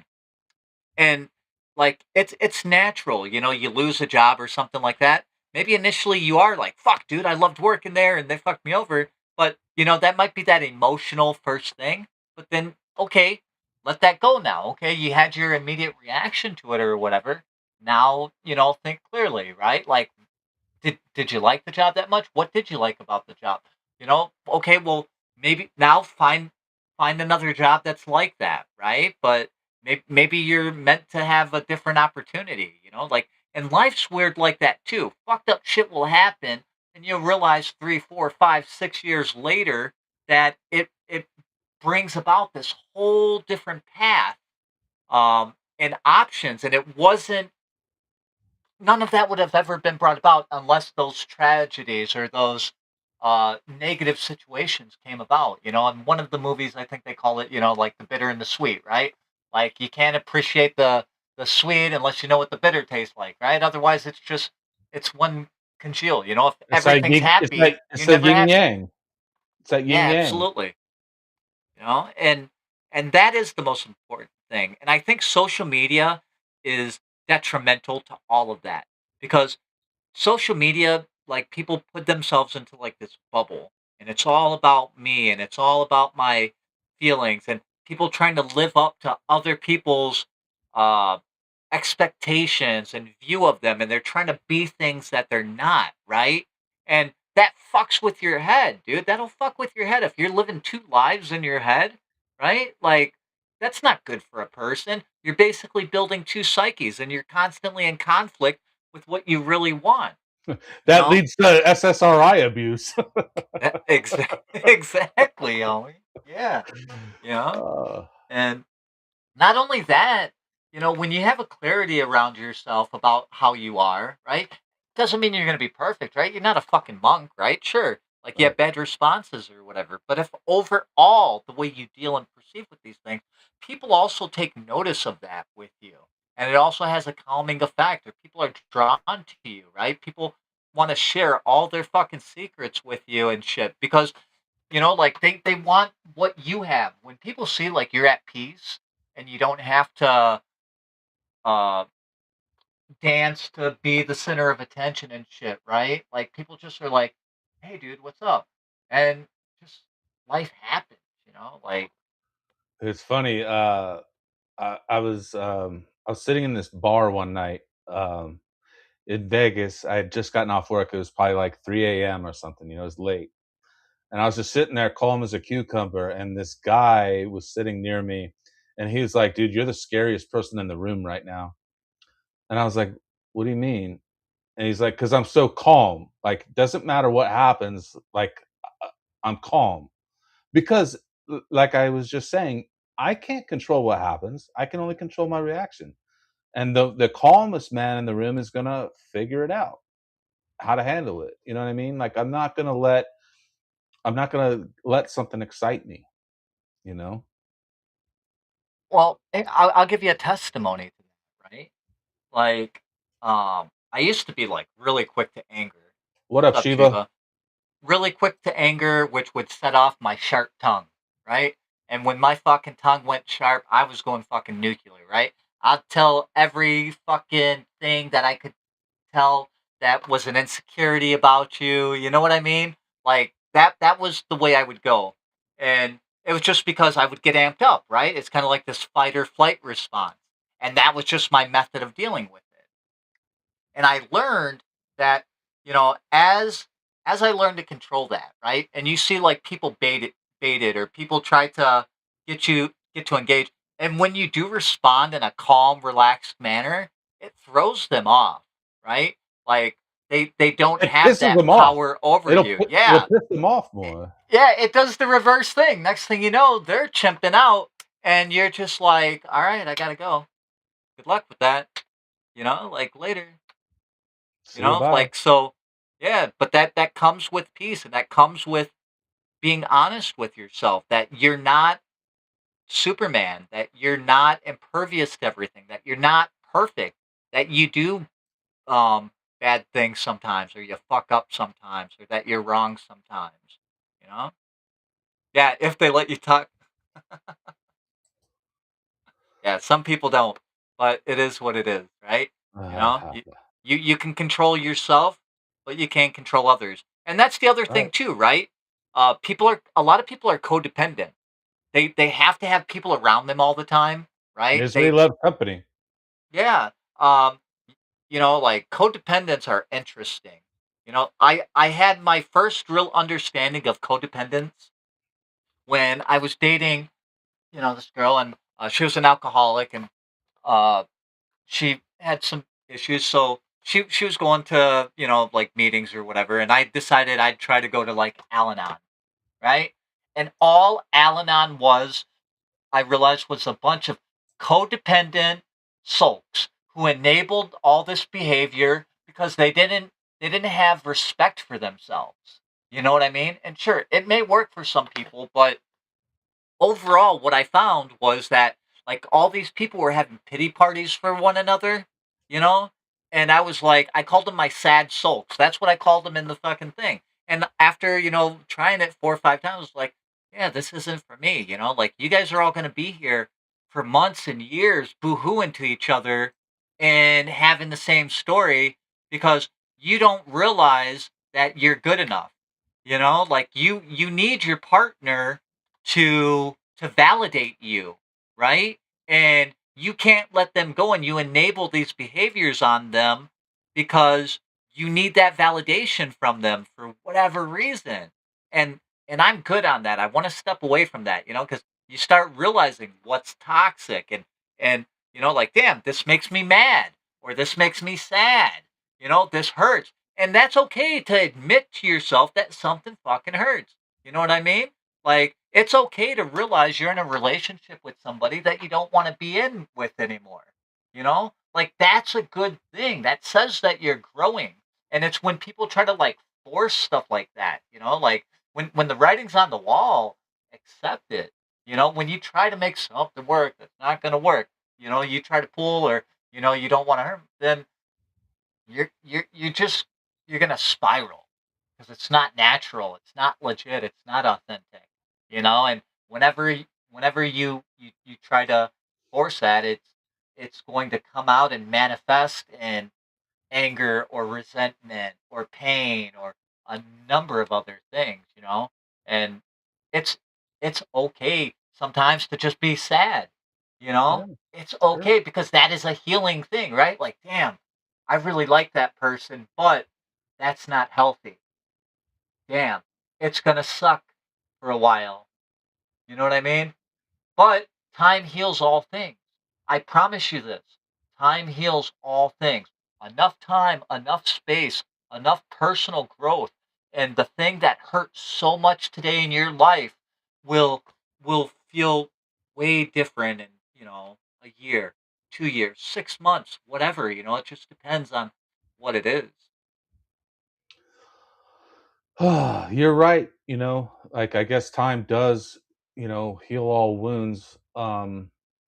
There's having said that, like, even though time may heal the wound, there's still the effects and memories of it, that Mhm. that are still there. Um, but like I was saying, you have to be able to think past that and move forward and not let it control your destiny. You And it's know? okay to have those memories. Sometimes I'll listen to songs because songs put me fucking in it like I'm living it, right? Like I can listen to a song and I have certain times associated with those songs and it's like I'm reliving the experience. Sometimes it's okay to kind of go back because you can measure how you've grown or what you still need to grow on. You know what I mean? Like that's to me, that's a part of what all of this is all about. I mean, I don't have all the answers, but I like to think I'm learning. I like to think I'm Yeah. making progress in life. Well, that's what it's all about. Learning. It's okay to make a mistake as long as you learn something from it. That's why we have erasers. Right, right. Own it. You know? Right. Own it. Oh man, but we need to move on to Yeah, another yeah. topic because we had two of them today. Where's the beef? Yeah. What is going on with the beef situation in America right now? Well, it seems like Daddy Trump just made some kind of deal with, I guess it finally came out that is it a South American country or something that we're gonna, get our beef products from, right? Now, mind you, all this is happening in a time where cattle farmers are barely getting by. They're getting overly regulated on shit. I mean, they're suffocating. They spend all this money. I think what I saw is like somebody said they spend about 3,000, $3,500 between like uh, grain and corn and whatnot, and nursing a calf into a full cow, and all the time investment and everything, and then maybe they can sell it for 4,000, 4,300. It's become like a really small margin, and we're taking our shit and we don't put it on our market here in the states. That's not what's on our store shelves. We send that shit, you know, off to other countries, and then we take in this shit that has, God knows what the fuck they fed them, right? And everything's corralled tightly together, and that's what they send back over here because they can make money. There's markups on it, and they control things. So Big Daddy Trump, I guess, made a deal where now we're gonna get beef product, and all that makes me think of is like, like pink slime and shit and chicken nuggets. Like, what the Hmm. fuck is beef product? And why wouldn't we want our corn fed or grass fed shit that we know isn't infused with fucking uh, antibiotics and medications and these things? Like it's a broken system, dude, and it's just breaking more. Do you think that Big Daddy Trump is just trying to curb our carbon emissions from cow farts? Well, since cows don't fart, the answer is no, right? Um, no, I think stuff like this is just like it is with everything else, right? It's the same reason corporations outsource their labor to other companies or to Hmm. other countries, etc. This is all about profits and markets, right? Like if if they get that herd of cattle there at this amount there, but then they can sell that over here on this, and they have smaller investments. Yeah, yeah, dude. It's never about the person. It tends to be about the corporations, right, and the industries and big beef, right. That's where Dr. Phil McGraw got his start, right. He was on the whole fucking. Remember when Oprah got sued because she said some shit about the cattle industry and shit. Like that, No. yeah, yeah. Phil McGraw, that was his thing. He was like Wow. he was like the kind of guy you would bring in, and he would tell you about jury selection and what you wanted and what you didn't. And he completely understood the industry, and then that's why she ended up giving that guy a show because not only did he help her through all that, but he was like a wealth of knowledge and shit, you know. But anyways, the meat industry is fucking huge, and they're just clubbing the shit out of our farmers, our cattlemen. It's unfortunate that we let it get that way because Americans could be selling this food to other Americans that need it, our farmers for corn, all this shit. But you know, sometimes it costs more for them to fucking sell it than it does to destroy it. You know, how much milk do they have to just literally destroy, you know, because, you know, they're not going to process it or whatever. And, you know, there's all these regulations that make no sense. Yeah, And it's not meant you for can't anything. even buy fucking raw milk. Yeah, right. It's got to be pasteurized. Why? Why would that be? You know, like Well, what does pasteurization do? It boils out all the nutrients. all the nutrients. Yeah, yeah. Under the guise of healthy. Oh, it's going to make you safe. You know, same reason that they scare the shit out of you and tell you if you eat a raw egg, you know, you're going to get E. coli or whatever. Is there a possibility that's going to happen at some point? Sure, but overall, right? It's a fucking egg, dude. It's an unborn baby chick. Tons of people who hit the gym eat raw eggs all the time, right? But these industries want you to believe that you got to cook the shit out of everything. You cook the shit out of your vegetables and you deplete all the nutrients. You take a steak and you cook the shit out of it. You cook out all the flavors, all the nutrients, you know, and that's what we do. And we just go in this like processed, fucked up system of stepping away from whatever's natural, Yeah. right? And the more you step away from that, the more like things break. So, in my best Dr. Phil voice, we'll be right back. Boys are stupid, girls are smart.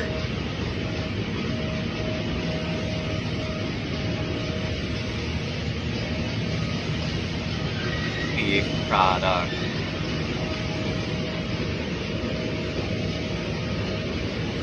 Pork. And everything together.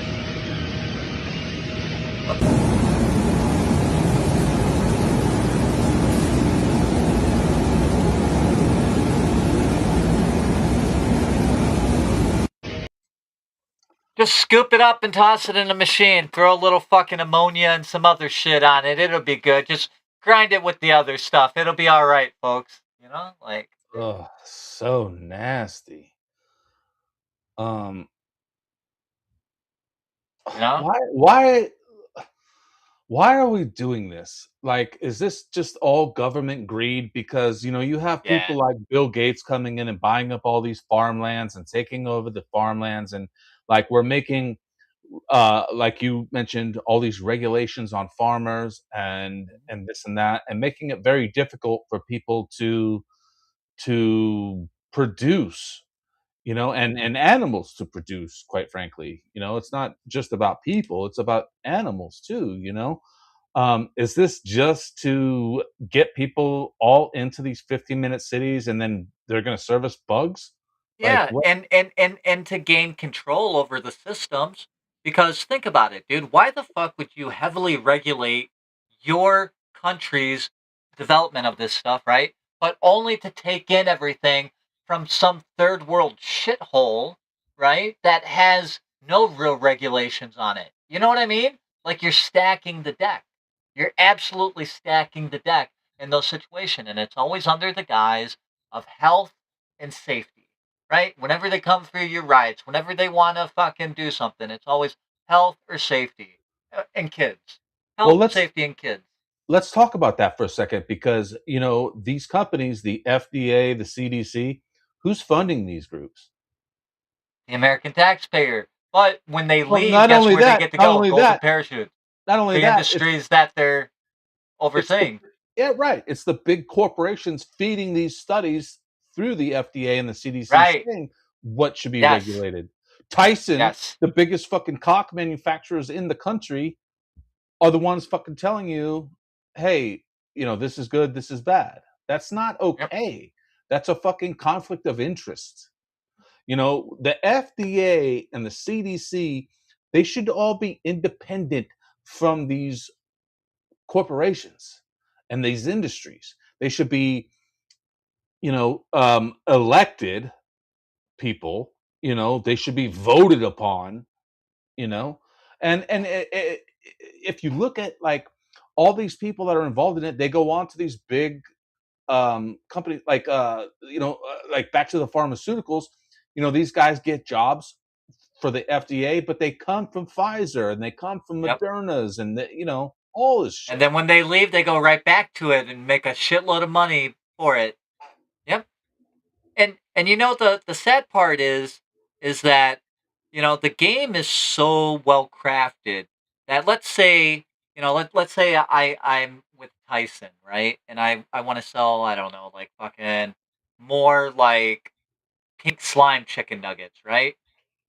So I'll own some other subsidiaries, I'll own some think tanks, and then I'll fund a study in one of those think tanks for a proposal and an idea that I want, and then I pay them to do it, and of course their study comes back with the results that are beneficial to me, and then I get to pretend like, hey, this new study shows this, so we're going to do this. As a matter of fact, we just learned that real chicken is bad for you. You want to have a little bit of processed shit in there. That's actually going to be much better for you, and these studies now show that.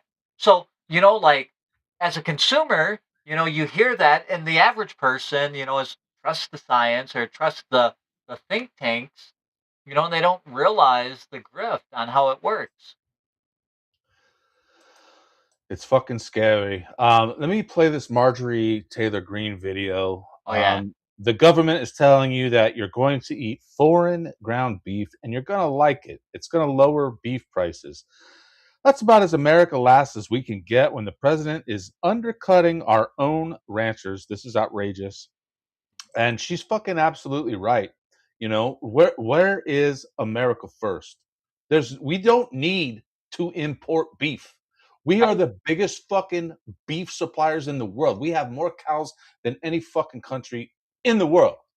We don't need to be importing Brazilian beef. Okay? Nothing against Brazilian beef. We don't need it. Right. You know what I mean? Much like our gas and oil consumption, we don't need foreign fucking oil. We have more than enough here to support ourselves. And you know what? I had this thought the other day, not to get too sidetracked right now, but I had this thought the other day.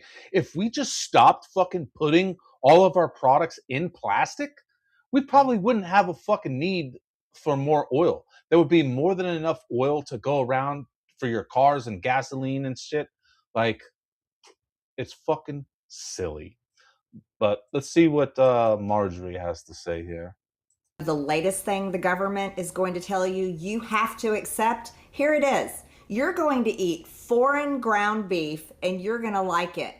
And they're telling you that it's going to lower beef prices. You talk about America last. That's about as America last as you can get. When the President of the United States is undercutting our own ranchers, our own beef farmers, Americans who are trying to raise their cattle under the smallest herds since 1951, trying to raise their cattle under a New World screwworm threat. And now they're having to compete against foreign countries who have been guaranteed by the president that it's 25% less than the market price. This is outrageous. Republicans were elected in 2024 for one reason, and it was for Make America Great Again. And the key word in that 4-word statement is America. That means Americans, and that includes American ranchers. That includes the food that we eat. Remember MAHA, Make America Healthy Again? Well, let me tell you something. People like me that very much believe in that message and support our farmers and ranchers, we want to eat beef that's grown right here at home. We want our farmers and ranchers to be able to sustain themselves and their herds and feed their families. And we very much care about the fact that food that is being imported in our country, we care about where it's from. We want to know the conditions it was raised in, what it was fed, what chemicals, what type of antibiotics, and how it was processed. I literally cannot get over the fact that people sit here and defend this stuff. If you care about our country, then you care about our farmers and you care about our ranchers and you very much want them to be successful. But government intervention like this, subsidizing foreign beef imports, is one of the most repulsive things that I've seen out of this administration. And I cannot believe it. Yeah, it's almost like they wanted the price gouging, right? And so they can come back and then make, oh yeah, we're going to drop it by 25%. Like, I'd love to see somebody do a deep dive on which companies out of these countries, out of this whole deal. I'd be interested to find out which companies are going to make out the most money on this. And then the other thing is it really going to lower prices 25%? Or is that the shit that they used to sell it? And then you realize, like, nope, pretty much same price, just a lot shittier beef, and now everyone's getting more sick, or we're getting fucking parasites, or whatever it is. Well, you know what I want to ask you, Templar? When was the last time you saw prices go down Right. on You anything? don't. It's only up. They might drop it by like 29 cents or something for a week or two, but then you watch it climb back up, right? Like even during like COVID, you watched the price gouging. You saw things inflate out of proportion to their market, and it was just because they know they can get away with it, right? Walmart got caught colluding with fucking Pepsi, right, to control the price of Pepsi and shit like that. And this happens everywhere, like, and I suspect that this is just more of that, like, why wouldn't we take care of our ranchers? If we go, if we end up in a bad spot, let's say there's a fucking energy crisis, like they're basically throwing on the table for us, right? Wouldn't we want our food to be coming from home? Wouldn't we want to be investing our money into our country, right? Like we hear about how all these tech companies were going to, pay or invest a trillion and half a trillion and $3 trillion into the American economy over the next 3, 4, whatever years. But how much of that have we seen in fruition? Because it's more of like a promise. It's like, look at this here, so we can fuck you over here. You know what I mean? It's just, hey, bull, It's here's called the it's called the Kansas City Shuffle. You look over Kansas here City and they stuff. fuck you over here. Yeah, Look, amen. I don't want to fucking derail from beef, but this goes along something that we talked about last week with the whole California farmers and California and Gavin The Newsom water, dumping the water out into the fucking ocean. Well, right? just this week, just a couple of days ago, the Department of Interior has decided that they're going to restrict the water supply for most of the West Coast. Like half of the population on the West Coast is about to lose a lot of water, and it affects us here in Arizona. And And I it's have pointless.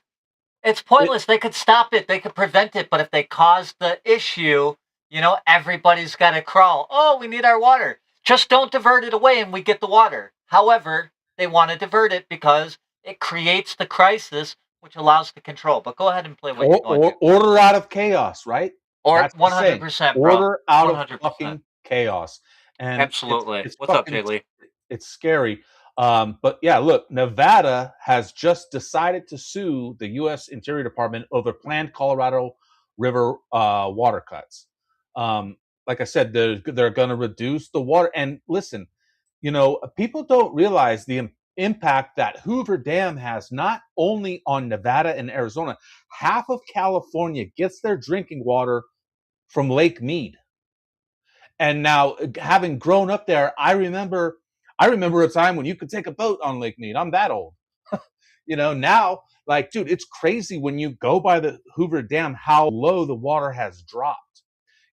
Maybe we'll have a great fall, winter, and there'll be tons of snowfall and lots of water in to the Colorado River to come down this way. But that's wishful thinking.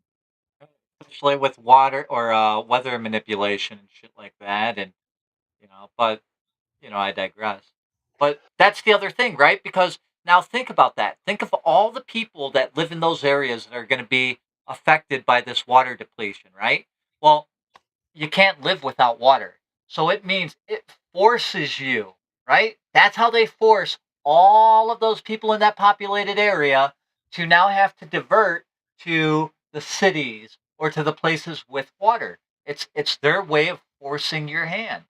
Just the way those fucking forest fires are now, fucking burning everyone out of the countryside and Yeah. forcing them right into the overpacked cities, right? Like it's Let me it's ask. Let me ask you something. Do you think water is a human right? yes. Yeah, absolutely. Bullshit. It ain't. Exactly. No, I'm saying it should be, right? Like It that's should be. dude. Yeah, yeah, yeah. Yeah. I mean, they're already have taken over the water industry, but you know what's fucking next? The air industry. It's gonna I be believe fuck. it. It's gonna become illegal to breathe the air, or you're gonna have to pay for it. Yep. Well, once they get you on that little fucking crypto thing and shit, they're gonna see how much you're moving, how much you're contributing, how much fucking water you're utilizing, how much air you're breathing, right? So your carbon credit or whatever the fuck they want to call it, Carbon like credits. Yep. everything's going to be rationalized. And sure, Elon can, make it sound like it's universal maximum income or whatever. No, dude, it's fucking rations. If everybody has it, it's rations. And when they can tell you, oh, sorry, uh, you know, you're the fucking data centers and shit that are going to be putting I off was all the just I was pollution just and gonna shit, say, right? what's gonna happen when these fucking data centers come into play? Like, and they need all the fucking water. What Right. about you and me? What about our fucking clean water? We're secondary. I read somewhere that for the first time since like I want to say it was like 1950s or something. It might even been earlier than that. Um, there's not enough of us uh, to like duplicate ourselves essentially. Like to keep the population perpetually going forward, right? So like we're in this point of like reduction, and now they're strangling the water supply, It's because strangling the they're food turning the supply, frogs right? gay. Right. And they're gonna put everybody in these things. It's the marketing behind it, right? Like, oh, robots are gonna do everything for you. And maybe in the beginning, people are gonna get these things to help do the dishes and vacuum or whatever. But I promise you, if you live long enough, that's gonna be your fucking warden. That's gonna be your fucking nanny, right? Like that's going to be the thing that if you step out of line, fucking Chucky over here is gonna, like Dude, slaves to the system. That's what it's turning into. Is we're all gonna be slaves to the system. oh, And for if them, you don't, that's that if you don't go in line with it, well, you know where you'll be in the right. fucking gulags, the fucking FEMA camps. Right. And You know, if you don't, if you're lodging, if your homes, right, if the whole economy collapses and everything, which I think they're going to pull the plug on all that shit, right? Eventually here. let me Um, ask you something about that. mhm. Is that our only way out of this? Is if the whole fucking economy and government and the whole system collapses? Is that our only way out of this? I feel like it might be because I feel like we're so far into things like the whole fucking card system has to fall in order for us to get out of it. We're not going to vote our way out of it. And Right. We're not. I'm not trying to be all black pilled. I Mhm. don't even personally like that term, to be quite honest with you. Um, but I That's feel called being like a realist. right. I mean, I like to think that we can make the change, Mhm. but I mean, outside of fucking all of us getting a bunch of tea and dumping it into the Boston Harbor, I don't know what the fuck we can do. Well, unfortunately, though, right? Like, if you pull this up, right, go back to like 2013, 2014, you'll see how all these poultry farms just catch on fire. All the food supply has been constricted, the water supply has been constricted. So when things collapse, unfortunately, we don't have the system to sustain ourselves, right? That's the problem. And even down to when it comes to seeds and shit, right? Like we're now in this thing where things are seedless or the majority of seeds in use are genetically modified, patented things that Yeah, when's require the last time you saw chemical a seed in sprays, a banana? When's the last right? time? So try Bananas are supposed farming, to have even seeds. fucking potatoes. Potatoes got the Irish through the famine, right? Now you're at a fucking point where good luck. You you better stash your fucking potatoes now, and grow them in your yard. That's gonna be your chance. Here's where I disagree with you, though, is I think we can Sure. sustain it. I think that's human nature. I think that's how we've have come so far in society and humanity and whatever this is, because things I don't believe were always corrupt. I think there's a lot of corruption, especially when it comes to governments and whatnot. But one thing that doesn't change is the perseverance of humans. Mhm. They do find a way to survive. We're like fucking cockroaches. We will Well, fucking remember in survive. Demolition Man, right? I, n- Like I they never all lived saw in it. the I never fucking. saw it. Oh, it's a great I movie. You should know, watch I it. know, I know, Yeah. dude. I get fucking But shit all the time. I never seen so, Demolition Man. I never saw the Terminators. I never saw all kinds of movies. I know. so basically, those that decide that they want to live outside the system, right, are driven into essentially poverty and live in the sewers, and they're kind of living off like fucking rats and Is shit like poverty a that. bad thing? Like poverty has a negative connotation about it, but if you're living independent and not having to deal with all that, what might be considered poverty, is that a bad thing? Well, like they don't have access to food and whatnot, right? That's the point that the movie gets across. So then they come to like the surface and stuff, and they're villainized by the government and whatnot as these criminals. But when you dig in and you realize like, oh no, these are just like they're trying to starve these people out. These are the people. These are the last free people essentially, right? Last of the And Mohicans. yeah, and they're being put through the hardest conditions when all they want, the reason they're coming through and they're attacking Taco Bell isn't because, they're not trying to get money, they're not trying to get credits, they're just trying to get shit so they can feed women and children. You know what I mean? Like, and that's the social commentary on the thing. And will that happen in life? Yeah, to a degree. You're always going to see there'll most likely be a chunk, even if everybody goes fucking cyborg or whatever. There'll be a small resistance somewhere that'll hold out for a while, if not indefinitely, of people. Most likely they'll have to go into the earth or something like that, which is kind of the Native Americans talk about, stuff like this. It wouldn't be the first time. You got cultures that have, like built their worlds literally into caves back in the day, The Hopis into are a big cliff one. sides and shit. Yeah. So history doesn't always repeat, but sometimes it rhymes, you just see kind of the parallels. And maybe we're headed that way again. Your background reminds me of a Pink Floyd song. We're just two lost souls swimming in a fish In a bowl. fishbowl, year after year. Yep. Welcome to the machine, baby. Oh man, dude, I have one more thing I want to talk about before we wrap it up. We got a few minutes left here, but do you know who Tupac is? Are you familiar with the rap game, Tupac? Well, Tupac, So, for sure. so this is a story that's near and dear to me because I was right there when Tupac got shot. It was September 1996, and me and my best friend had gone down to the MGM for the Tyson fight was going on, and we weren't going to the fight. We were just going down there because that's what we did. Is we would just go hang out on the strip at night. And I remember we were taking there was a monorail that connected from MGM back to the Bally's Hotel. And so we had parked at Bally's because obviously parking is going to be a bitch at MGM because of the event. So we had parked at Bally's and rode the monorail down. So we're taking the monorail back to the car to go home. And that's right where the shooting happened. And it's crazy, in that music video we watched earlier, they showed the hospital where Tupac went and later passed away, as they say.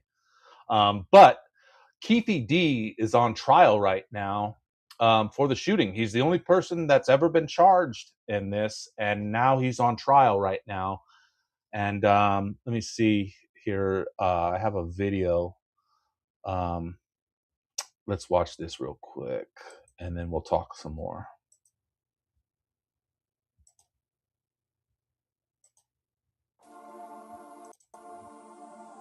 Why isn't this going full screen? There we go.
So I think it's wild that, this is all just coming about now because there's nothing really new, no new information here. Um, you when I had mentioned to you earlier today that I wanted to talk about this tonight briefly, you asked me, or you said to me, did he rat on himself or did he snitch on himself? And in a way, Stop he did. snitching. He did, but he's saying that his nephew Orlando Anderson pulled the trigger. Well, guess what? That's been the prime fucking suspect for 30 fucking years. We've all known it's been Orlando Anderson. He's the guy in like if you remember the CCTV footage from the casino, you see Tupac and Suge chasing Orlando Anderson, you know? And like there's car rental records from Keefe D and Orlando's family renting the car and doing all this. It's just like, why are we just now hearing about it? And is this just to kind of satisfy the masses? Like, is that what this is about? Like, why wasn't he fucking prosecuted 30 fucking Because years ago? I think he was covered by people like Diddy, etc. Right? Well, Like that's another I connection. They say Diddy, I think, maybe paid for it. right. So, and if you look at the timing and where Diddy is and whatnot, it's one of those things where it's like it's a way to pacify people, right? But without ever really doing anything. You know what I Yeah. mean? It's just kind of like every now and again you gotta throw something to the peasants, or sometimes it's a Feed the way fish. to wrap up things in a nice clean bow. And now there's an answer. Now it's resolved. Yeah, let's watch Don't this look other into video anything real else. quick. Let's watch Yeah. this other video real quick because this is the one I meant to play, where he actually talks about it. We turn now to the murder trial of late hip hop icon Tupac Shakur. The jury hearing a 2008 police interview with defendant Dwayne 2008 Davis in what could be the prosecution's strongest evidence against the man accused of orchestrating the murder of Shakur. Eyewitness News reporter Michelle Fisher is in studio with what that interview reveals. Michelle. Well, David, it was more than 2 hours of audio played for jurors in open court.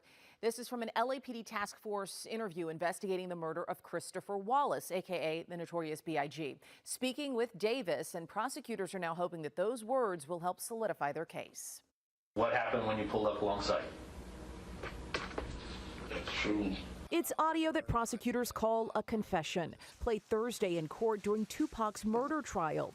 Jurors hearing 2.5 hours of audio from a December 2008 LAPD interview with Dwayne Keefe D. Davis, who'd been promised immunity at the time as investigators spoke with him while looking into the 1997 LA murder of rapper Biggie Smalls. Davis walking investigators through the events leading up to the fatal shooting of Tupac Shakur in September of 1996 on alleged orders from rapper Sean Puffy Combs in late 1995. What made it a specific, like, hey, I'm serious, I want you guys to kill these guys? Like, When he told me the greenback. how'd that go? Like, what was the conversation? And who's he? Who? Puff said. The audio played in court continuing with a play-by-play leading to what he claimed was his crew's drive-by shooting of Tupac near the Las Vegas Strip the night of September 7th, 1996, and how he handed a gun to his nephew who fired the shots. So Orlando shot across Dre? He leaned over on the window, we rolled down the window, popped. Who was it? They would drove on my side, I would have popped them. You know what I'm saying? But they was on the other side. Prosecutors say the immunity agreement that Davis had been offered was invalidated when he went public with his story and published a book and participated in media interviews. And Davis's defense attorneys say any admissions were for profit and notoriety, calling this an open and shut case because of a lack of physical evidence that does not put Davis in Las Vegas. And as for Sean Combs, he has repeatedly denied any involvement in Tupac Shakur's killing and has never been named by investigators as a suspect or a person of interest. It's all fake and gay. I mean, it just seems like a fucking stage story. I don't know what the timing's all about, but I don't know. It just seems Well, like probably so they can put it to bed. You know what I mean? Like it's because never all gonna that go to heat's bed. coming on Well, I mean, like all that heat's been coming on fucking Puffy and all that. I think that it technically on in the eyes of the investigators, right? In the eyes of the government, once they tie a bow on it, it doesn't matter what the fuck the people say or whatever, right? It's like that's it's all done, Oswald killed Kennedy. That's what Yeah. happened. You End know of what I mean? story. Like it's just yeah. Sorry, you can Well, if find you all the don't believe that, you're contradictions. a conspiracy theorist. If you don't believe that, you're a conspiracy theorist, Templar. Yeah, I guess. I guess. Sure. Oh man, do you think it'll ever come back to Diddy? I mean, I know he's in jail right now, and he was just denied parole because of the fights that he's been getting in. But do you think that this will catch up to him? Do you think there'll ever be a charge? Maybe it depends because if Diddy knows where like if Diddy knows where enough bodies are buried, enough skeletons, if you will, then nothing's gonna happen, and you know what I mean. Like this will be like the worst thing, right? Well, the Because shooter, it'd be easy, Orlando's already dead. Orlando died a long time ago. right? But he can still be an accessory to it. You know what I mean? Like there's no statute of limitation on murder. So if they really want to tie the guy in on it, and there's enough evidence there, they could. But I don't think they're interested in really going down that. I think Diddy's one of those guys who has been protected for a very long time. I think Hmm. he served a purpose, and I think with that comes a certain amount of immunity from prosecution, regardless. Right? He just fucked up a little and got too big for his britches and had to kind of get put in place. But eventually, he's going to be right back out, and he's going to be, you know what I mean? Like, so yeah, I think this is to placate people and to just kind of put the story to bed a little bit. Do you think we'll ever see some justice when it comes to the Biggie murder?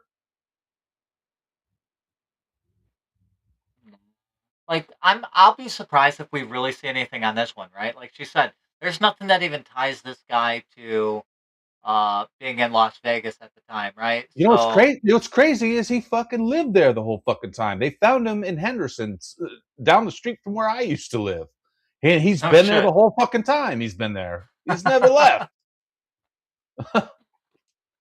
I don't Yeah, know. I mean, the investigators probably know a lot more. I think if this crime was really going to be solved, it already has, and either they don't want to solve it or, maybe this is them solving it, but I don't have a lot of faith. That's the thing. I don't trust, Yeah. I have trust issues. Well, I think once all the players are out of the picture, they'll fucking form some narrative, which is I think what they're trying to do now.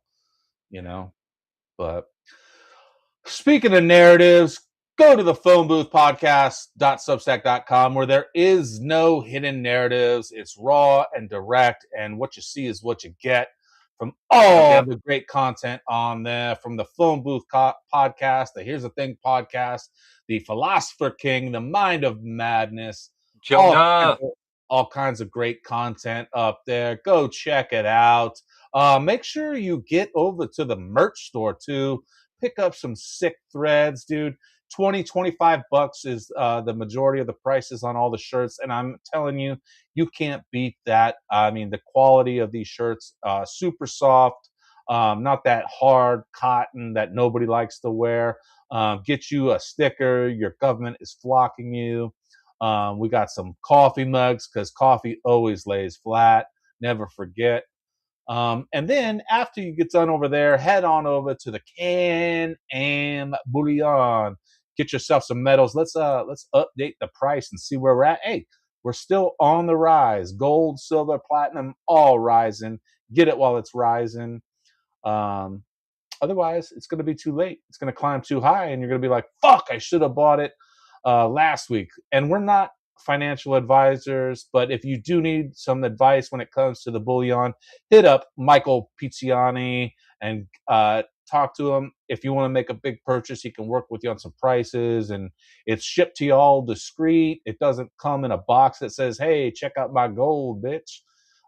It comes real discreet. Give it a look, see. Uh, get you a pull. Yeah.